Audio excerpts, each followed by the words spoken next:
Good morning. Thanks so much for joining us today. We look forward to so much for joining us today. We look forward to the next 45 minutes and helping you understand a little bit more about these new template managers that have been rolled out. So, gain control was the general principle for this month. So, achieving brand consistency with Eloqua's new template managers. So, let's explain what they are, how they can help, and hopefully also save you some time. All right, so let's have a look. So, why templates? That's where we'll start. We'll look at some tips to encourage use of templates. Some teams have a hard time trying. We'll play more softly. I'm sorry, that was Siri in the background. I have no idea why she spoke, but anyway. Yeah, so we'll look at tips to help you encourage the use of templates in your organization. Also, access who has access and looking at creating different types of user profiles to help you control that. So we'll explain that in a bit more detail. Compliance can be another good reason, a really good reason to be looking at templates and how they can help ensure compliance from a range of points of view. And then also 25C. So release 25C is rolling out at the moment. For those on pod 1, you're already live on release 25C, and the other pods will follow by, I think it's 17th of August at the latest. You should be live. So let's jump in. Of course, Q&A is live throughout, so please feel free to ask questions at any point.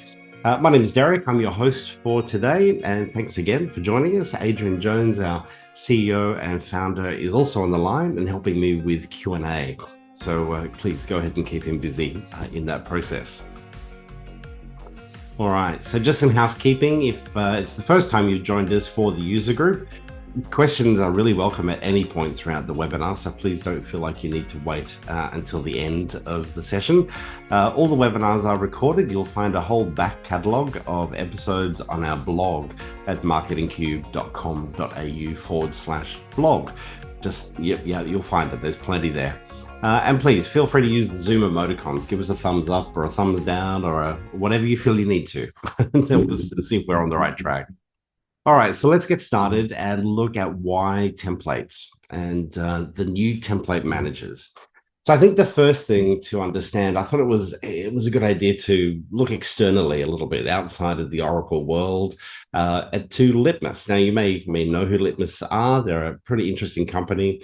They help clients test email formats across multiple email clients. So you can see what your email looks like from Windows 95 right through to Apple Mail today, Yahoo, etc., all that sort of stuff. In their state of email report, which is an annual report that they do, and I'd encourage you to just Google it. You'll find it if you do a Litmus, Google Litmus, the state of email 2025 report. You'll find it.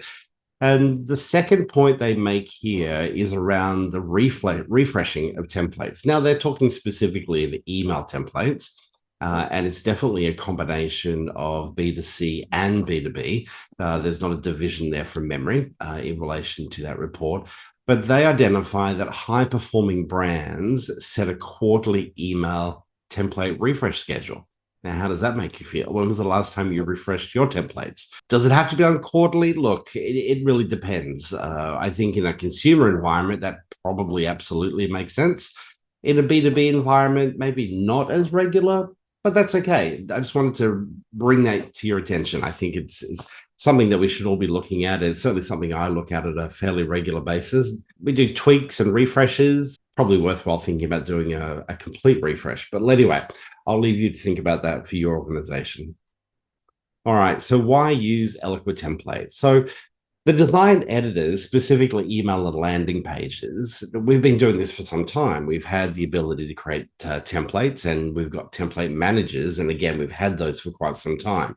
So why use them? Well, the big one, I think, is they definitely save time when you're building assets. You know, beginning to build an email or a landing page with a blank sheet of paper, it's not ideal. It's time consuming. You can put something together quickly. There's no doubt about that. But is it going to be on brand? And is it consistent? And does it fall in line with everything that you're doing from a branding point of view? Hence the second bullet point, really helping you ensure brand guidelines are actually followed by the folks who are building the emails. I think it also generally makes life a lot easier for new starters. If you think back to when you first started at your organization, and were introduced to Eloqua. Where were you sent? Were you sent to, I'll just grab the email from the last campaign that we ran. I think it was in July, maybe it was February, not sure. Just do a save as. And then you've got to go through and strip out all the old hyperlinks, all those sorts of things. Is it the right footer? Oh, I don't know. So it generally makes life a lot easier for new starters with templates. And if it makes it easier for them, it makes it easier for everybody. Now, of course, done well, your user community knows they're accessing the latest approved assets for their campaigns. That's another really good reason to have a good, strong list of templates for people to access. All right. Now, what's not new, and that to my point there, that the emails and landing pages, we've been able to create templates and then use the template managers within Eloqua for as long as I can certainly remember using Eloqua.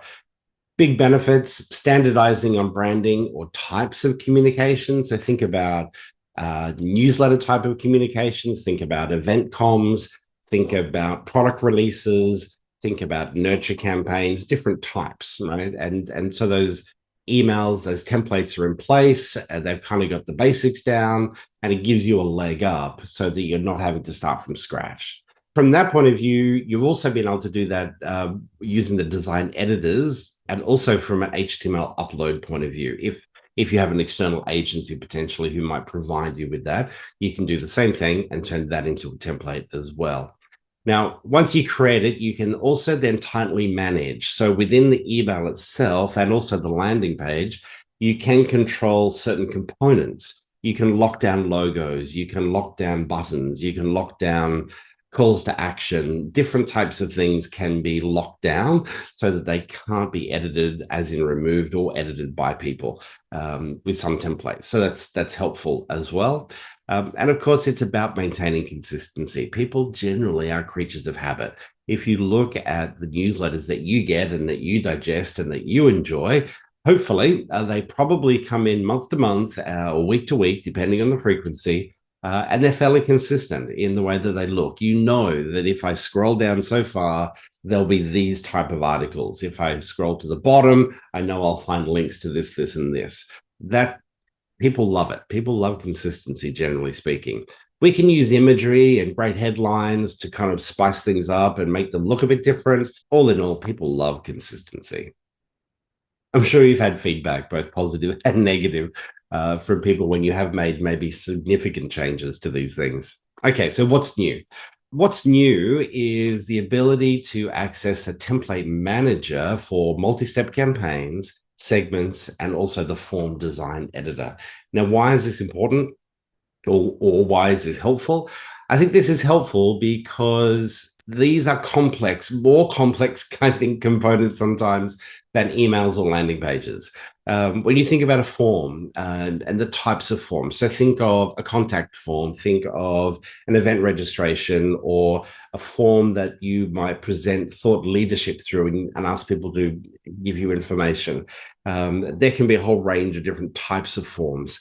Now, forms, and it's not so much that forms change, but sometimes it could be the integration that changes, which means your processing steps need to adjust and change in what relation to they're doing. By having a template manager, it makes it so much easier, faster, and more efficient to go through the process of going into a template manager to then update those templates, which then means the team more broadly, they have confidence that if they go to the template library, they know it's being managed, they know that the content they're accessing is the most current. And so that same logic applies across your multi-step campaigns, your segments, and also the form design editor as well. All right. So the biggest battle, though, I would suggest sometimes is adoption, getting people familiar with the templates. And I want to try and help you evangelize. I can never say that word correctly. Evangelize the use of templates within your organization. And look, I'm a marketing team of one and maybe a half here at Marketing Cube. And I promise you, I use templates. I'll show you here in a moment. If you like, I've got Eloqua open. I'll show you that I don't just sit here and talk about the benefit of it. I do it myself. And I promise you, it saves me time. So even if you're a small team of one or two versus a larger team of 15 or 20 or 30 marketers, if anything, probably in that bigger audience, there's even more call or more reason to be looking at templates. In order to have a discussion, to get anybody on board with any degree of change, you've got to bring people on a journey, right? So get some buy-in, and that means starting with some good discussion with the team. So you get the team around, you have a talk to them, and I think there's a couple of questions here that you could ask that might help stimulate that conversation. First one is, which campaigns do we believe are the best candidates to be templated? Now, I ask that question because not every single campaign you run is necessarily going to be perfect for a template. There'll be some things that you do that potentially are just completely off the wall. They're separate, they're different, they're completely unique in relation to what you're doing, and that's okay. That's fine. But there's a bulk of campaigns that you run that are probably really good candidates to be templated. And by templated, I mean right across the board. Emails, landing pages, forms, segments, the campaign canvas, multi-step campaigns, all of those things can be templated. Once you identify the campaigns that you think are good candidates, dive then a little bit deeper into that discussion and kind of pick them apart. And which parts of the campaign consume the most time. What you may also want to add to that is, and this is where everybody needs to sort of speak honestly, where have we messed up? Where we've maybe done a save as of something? Have we sent things to an incorrect audience because we simply saved as a segment template and we didn't quite do the exclusions correctly and we sent something to the wrong audience? So use of templates can help alleviate those things. And you need good testing, and you need a second set of eyes sometimes to help on those things. But once you can identify which parts of the campaigns actually consume the most time, then you can sort of prioritize and go through. So, well, okay, look, we do spend quite a bit of time on the campaign canvas each month, configuring, doing changes, etc. What can we do about that one to try and create a template that is going to speed that process for us? The other benefit of the template, especially when you think about campaign canvas and certainly forms and segments really, is the consistency. If we're accessing a template versus starting from scratch, there's greater consistency. The problem or the challenge with creating a campaign canvas and doing a save as, take last month's, you then have to empty everything out. You have to remove all of the emails and you have to remember to do it. You may not choose to delete them. And if you forget to delete one, that becomes a problem. Might have dates and things tied into there, okay? So you need to make sure you recheck it. And so I find if I do a save as, then this is why I stopped doing it so many years ago, is I'm double checking, triple checking, and I'm constantly going back and checking to make sure that I have in fact configured it all correctly for this month versus what was configured for last month. Maybe you've had that same experience. A tip I would give you that if there are assets that you find you are currently saving as on a regular basis, they're probably a really good candidate to bring to the top of the list for things that could in fact be turned into templates. Okay, I'll leave you to think about that one. Please feel free to shoot through any questions as we go through. But in that template process and thinking, I think the Pareto principle or the 80-20 rule is a good one to think about. We're working with a client at the moment here in Australia, a law firm, who do a lot of webinars, constantly helping their legal clients stay up to speed with changes in the legal world and legislation, all that sort of stuff. And so when they looked at their webinars, they figured there was probably about 80% of those webinars were pretty repeatable, as in it was pretty much a fixed audience. It was invitations go out, reminders go out, there's a registration form, landing page, the webinar takes place, then it's essentially, thank you for attending, sorry we missed you, and then followed by, here's a link to access the replay. That was kind of it. And it was pretty much the same every time. Only through the use of templates, what we've been able to do now is build for them a process. They use On24, by the way, as their webinar platform. We've been able to build a process for them so they can go into their CRM platform and they they put everything into a brief: the name of the webinar, the webinar ID, the description of what people can expect to learn, URLs for banner images, etc. Everything goes into the CRM.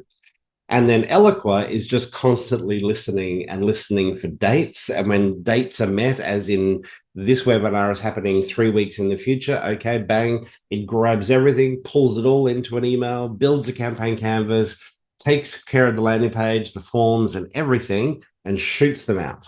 So they actually don't even log into Eloqua to do that. And that's only possible because everything is templated within Eloqua in order to do that.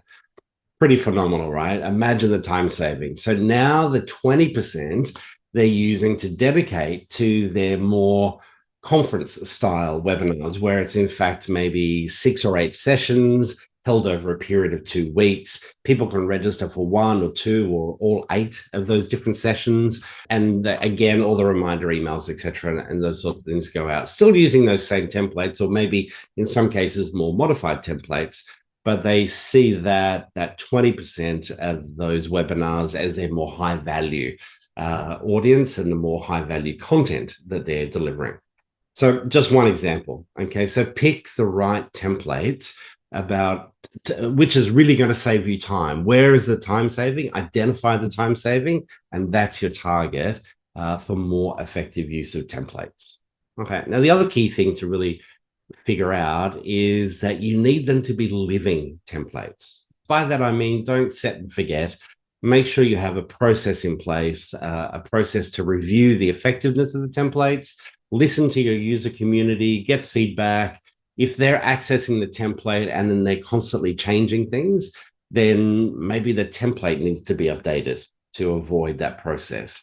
The other thing that you want to try and consider as you go through this template building process is to really maintain the consistency in the build process, especially when you factor in content blocks, for example. So you want to make sure things like your padding, your font sizes, your heading sizes, your buttons, all of these things are the same across all of your different templates, especially if you're using content blocks. You can then have a lot of reusable content to drag in, helping maintain consistency and branding and all those sorts of things, but just saving time, essentially, for the Eloqua users. Now, Eloqua gives you the ability to create some user profiles, and these user profiles can be used to control who has access to create templates, edit templates, and also to delete templates, but we don't delete them that often. We usually just edit them, right? And so what that generally means is you need to think about finding somebody in the team who's going to own those templates. Now, for smaller organizations, that may well be yourself. In larger organizations, it may not even be an Eloqua user. It might be someone in the other section of the marketing team who looks after your development of everything visual. So it could be the Photoshop guru, the web developer, whoever it might be that creates those email templates. So you can create a specific user profile for them where they can log into Eloqua, and that's all they can do. They can't launch campaigns, they can't play with segments, but they can build those out for you. And a regular review, right? You want to take stock and look at the performance of your templates and get feedback from the team and optimize them.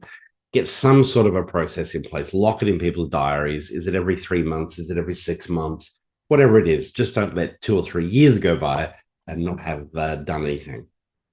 All right, so creating and editing of these different templates.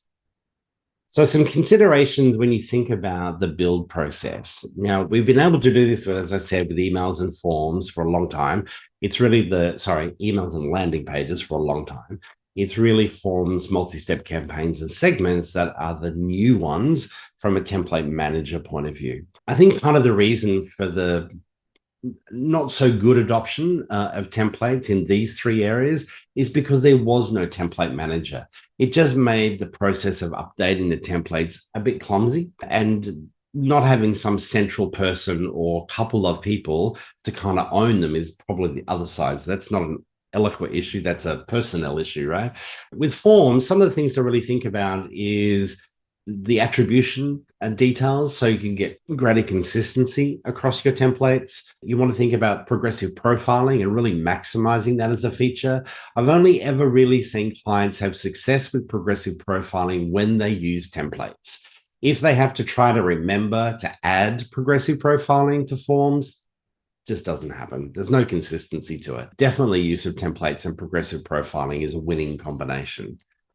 Adding your field merges, all of those sorts of things, building those in, your processing steps makes forms so much easier. Forms can be complex, and there are certain aspects that are consistent from form to form, but then there are quite often steps that are really unique to each form. So in order to save people having to start from scratch, form templates is brilliant. Multi-step campaigns, same thing. There are campaigns that you will run that are probably fairly regular, and newsletter campaigns kind of are the easy ones. Event campaigns are often pretty similar in that the campaign canvas can almost be the same from event to event. It's obviously the content that differs and differentiates it. So have a think about that one. There are nice things in relation to when you create multi-step campaigns. There are elements that you can configure, and the contact washing machine is one of them, that you can configure it to do whatever you need it to do. And when you save it as a template, that configuration will stick. So in other words, whoever accesses that template down the track from the template library, that configuration will remain in place, which is good. It's a time saver, right? And it also, again, helps with consistency. Segments is a big one. I've had clients who have messed up with segments, and that mess up usually happens because of a save as, or in some cases going into a still a save as, but finding the wrong segment, thinking they've got the right one, but in fact it's the wrong one. And yeah, I've got one example I could share with you. I can't tell you who it was, but it was essentially it was meant to be a communication that went to their channel partners. And it had sort of leaderboards of which channel partners were gold, silver, bronze, and it had like dollar figures in it of sales numbers and so on and so forth, which was really, partner communications, confidential type stuff, but it went to consumers. And that was because the individual just grabbed the wrong segment. Okay. So if we had, and there wasn't, it was just the wrong segment. If they had templates in place that were clearly labeled and clearly marked, I think that situation would have been avoided. A bit of a war story there for you. Not a good one, but anyway. All right. So you already know how to create templates. So these are all the various areas within Eloqua, and you've seen in the file menu, save as a template. Now, when it comes to some of these, you don't want to overly configure and save as a template. For instance, taking a completed campaign canvas and then saving it as a template is probably not a really good idea, because you're going to have all the dates configured, you'll have email assets added, and it's not a good idea. You want to create it from scratch, configure it, and then save it specifically as a template, which then frees it up for people to use correctly and not just simply really just do a save as. Okay, so that's how you do it. You know how to do it. You can save as a template. What's changed? Okay, so what's changed is the template manager piece. So I've chosen segments here because I just want to draw your attention to the language here so you're clear on this point. So we're looking at segments, and this right now is all files contained within segments. Now we've hit on the down arrow, and we've got a drop down of all files and templates. And we now want to select templates. So once we select templates, you'll now notice that heading has changed from segments templates, not segments all files, but segments templates. And now what you see below are all of the various segment templates that are available for use. Okay. And then once you're in, this is what it looks like. Now, the only thing that's a little bit concerning is it looks exactly like you're playing with a draft segment, okay, which is what it actually says, draft segment. But what you're actually looking at, of course, is a template. So any changes you make here, which is the whole point of the template manager, is that you would come in here and actually make the changes. The other kind of giveaway, that when you access or any template and you bring it in, it's usually called untitled. You can see here, this one actually is called Subscribers, The Art of What's Possible. Okay, so that should hopefully also just be a signal to you that this is the master template that you're now modifying or adjusting.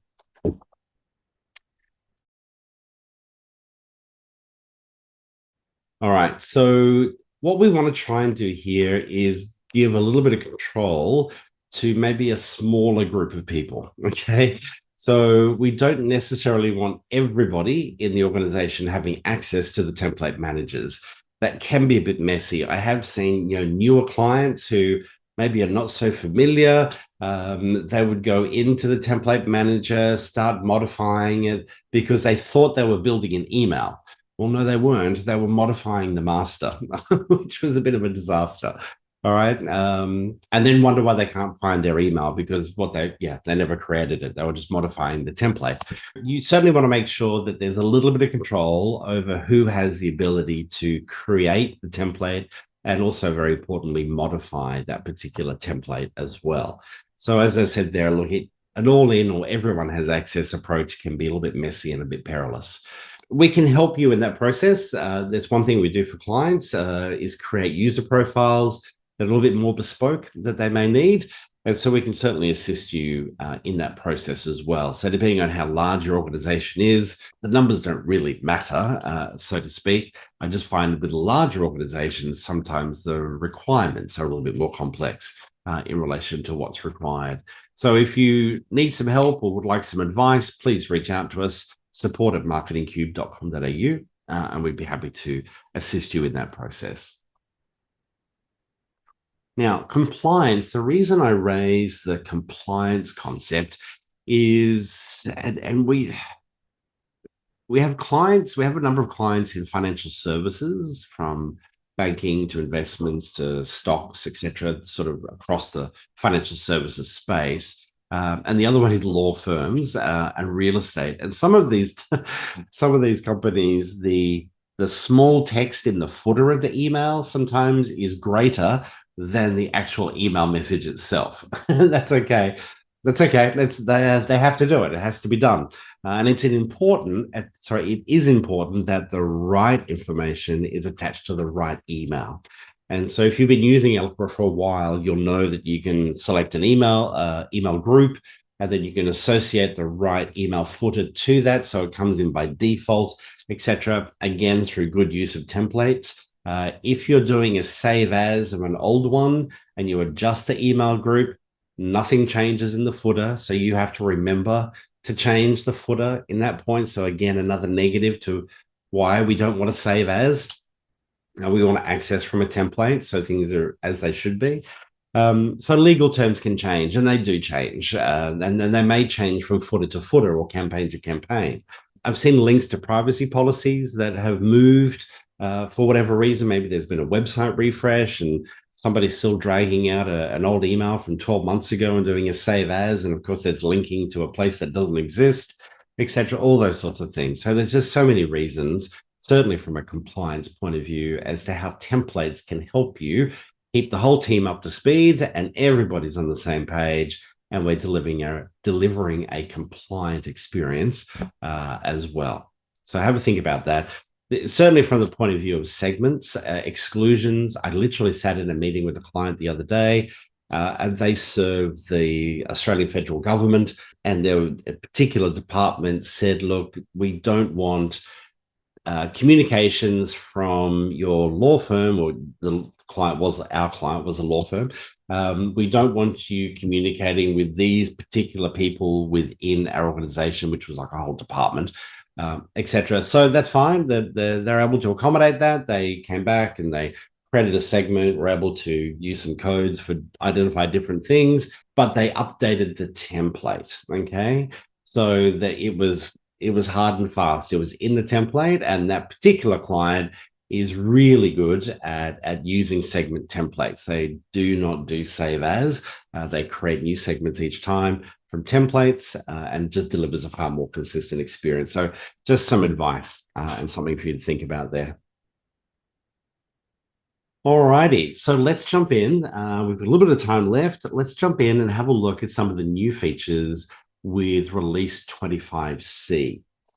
So what's happening? What's happening? So Redwood, there's been a number of enhancements with Redwood, and you'll see these as your pod goes live. So as I said, pod one is already live on release 25C.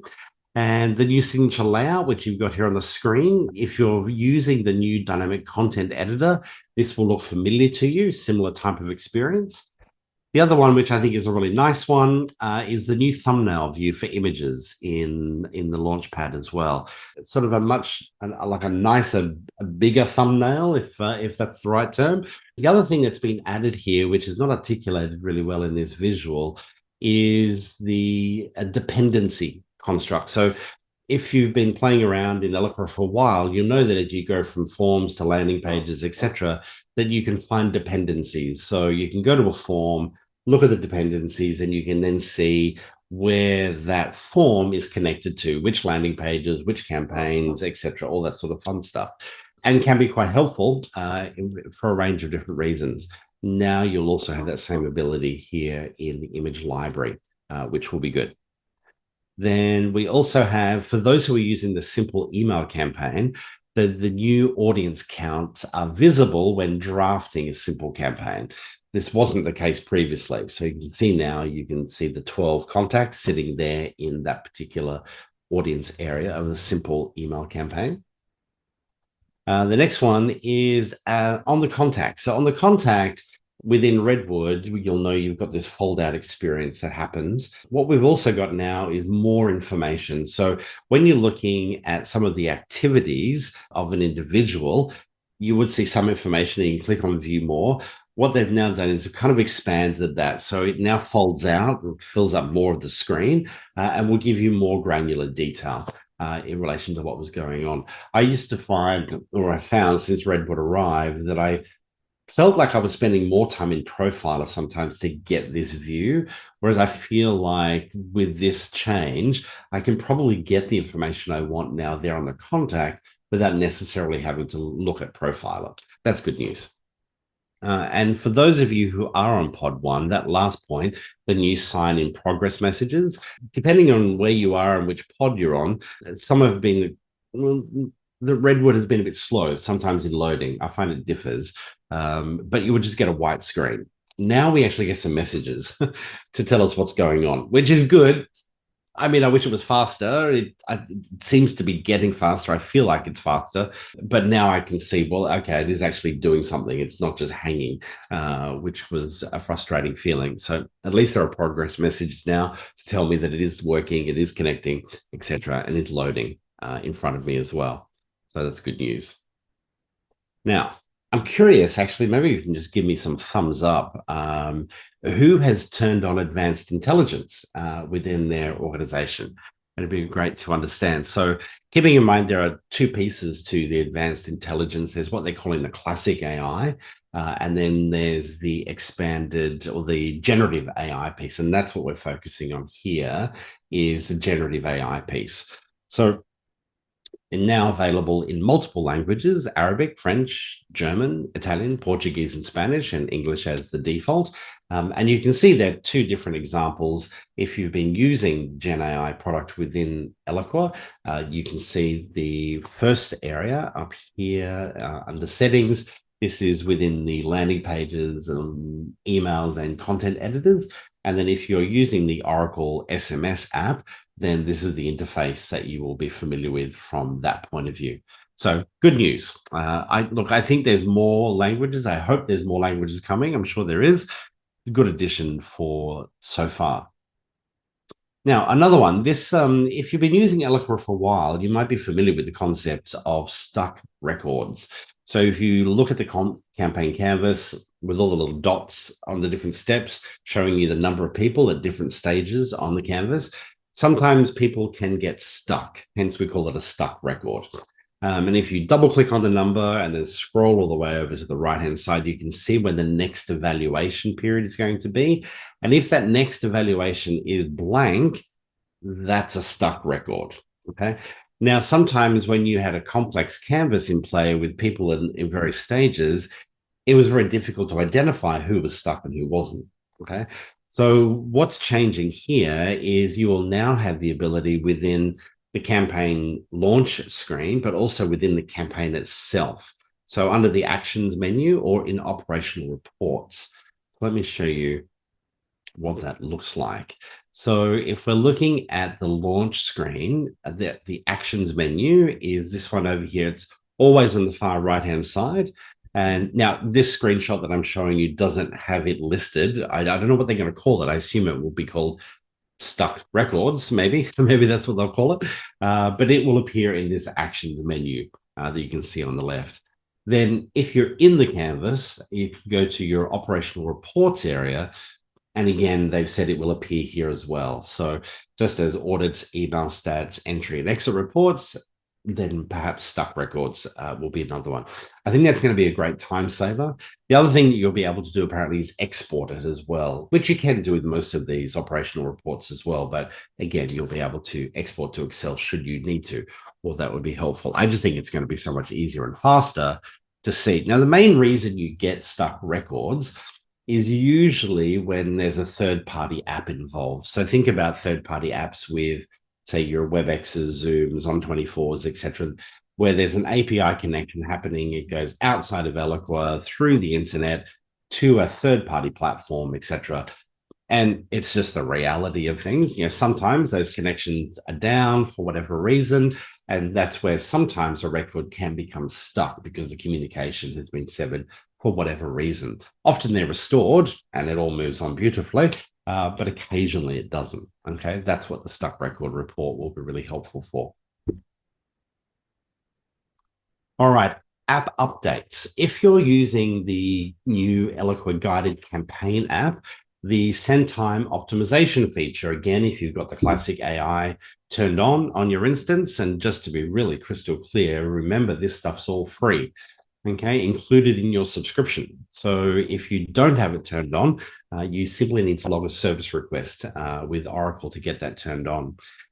So that's good news. Send time optimization is live and active for guided campaigns. Or let me clarify. Note there at the bottom, August 15th is when the apps go through their update process, separate to your core Eloqua platform, which is happening at the moment. A new sales tactic for Redwood sales, again, in the guided campaign area, and the Eloqua sales tool, the Chrome extension, Profiler Engage. There have been enhancements. I've got a screenshot here to show you because I just didn't want to assume that everybody knows what that is. Typically not used by you or I as marketers. It's really for the sales team or the service team. Think about the call center team as well. So improvement to the Oracle Labs Eloqua Zoom integration app. I'm still analyzing that one, so I haven't got a lot of detail there. I mean, there was the information provided by Oracle, but I actually want to use it and experience it and see what it's doing, and we'll come back to you. So I'll probably give you a bit more of an update on that one next month as we look at that. But let's have a look quickly at Profiler and what that looks like. So the way Profiler works from a Chrome extension point of view is, let's imagine your organization is trying to sell to Oracle. And your sales team or service team have come to oracle.com. They're kind of looking around. They've got let me zoom in there for you so you can see that a little bit easier. Notice up here, this is where your apps exist within Chrome. And there's a number of 237. That's the actual Oracle Profiler logo sitting behind the 237. So what that's telling you is that in your database, you have 237 contacts with an email domain that matches the website domain, oracle.com. Okay. And so from that point of view, initially, when you open this, it's going to have a list of names. You can click on it and then get to this level where you can now see what an individual is doing. So from a salesperson point of view, it's really quite helpful as they're doing prospecting and looking around. That number will simply change right there in front of them and just be a little bit of an alert. Oh, hang on a minute. Hey, there are people from that company in your database today. So FYI, and you can have a look at that like so. So that gives you access to Profiler and Engage. Now, of course, it is licensed, but it's the same license. So if your sales team, etc., are using Profiler or Engage in the CRM platform, or maybe just even on their iPad, if they've already got an existing license, that's the same license to access this. So it's not an additional cost. to do it. It's just simply another way for them to access Profiler or Engage in their sales processes. All righty. Well, that about wraps us up, folks. But I just wanted to let you know next month, Wednesday, 3rd of September, our focus will be on forms. So we did forms a little bit earlier this year, which we kind of pitched as a sort of 101 basics introduction to forms. We have then had a number of subscribers and customers respond to our survey in relation to topics, and advanced form design editor was a common request. I think it was almost at the top of the list in relation to a topic that people wanted covered. So that's what we're doing next month on the 3rd of September. If there are any specific form functions that you get stuck on or have questions about, or you would like to potentially have me expand on next month, please shoot me an email. You've got my details, derek@marketingcube.com.au, and I would be more than happy to include that. And if it takes me too long, maybe to do it in a 45-minute webinar, I'll come back to you. That's easy. I'll come back to you and give you an answer to that question as well. So thanks so much for making some time to be with me today. Thank you very much. Have a wonderful rest of your week, and I look forward to seeing you next month. Thanks very much, everybody. Bye-bye.